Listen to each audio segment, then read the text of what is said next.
সোজা হয়ে বসো, ভাড়া চলেছে নিয়ে আসি।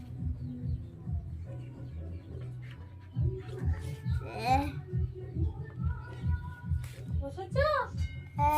বই পড়ছো? ভাই উঠে গেছে, ঘুমাচ্ছিল। সোজা হয়ে বসো।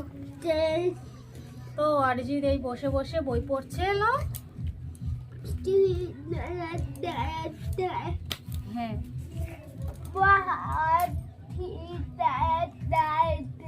অরিজিৎ একটু বই পড়ো। বসে বসে বই পড়ছিল, একটু ব্যায়াম করছিল, অনেক কিছুই করছিল। ওদিকে আমি রান্না বান্না সেরে নিয়েছি আর অর্জুনকে ঘুম পাড়িয়ে দিয়েছিলাম। অরিজিতের এখানে সব কিছুই আছে এখানে। আর কাশি হচ্ছে, ঠান্ডা লেগেছে এই শীতের সময়, ঠান্ডার সময়। আর জল ঘাটে বই পড়ো দেখি। বলো। তারপর আর পরে কি?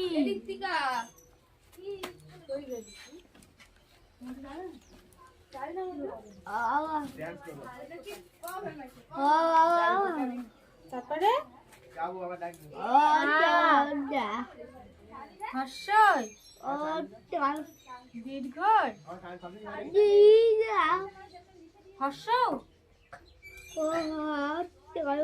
দীর্ঘ রি লি এ ওই ও তুমি পড়ছিলে বলে পড়াচ্ছিল মেয়েটা ক খ, বুঝেছো? বলো তো এটা কি সবজি এখানে আছে, সেইগুলো ছবি দেখে দেখে বলবে, ঠিক আছে? তোমার সাথে ভাই ঘুম থেকে উঠে দেখবে। ডান হাত দাও। এটা কি বলো? এটা কি? আর এটা সবজি। তো তো এটা কি সবজি সেটা তো বল, নাম বল।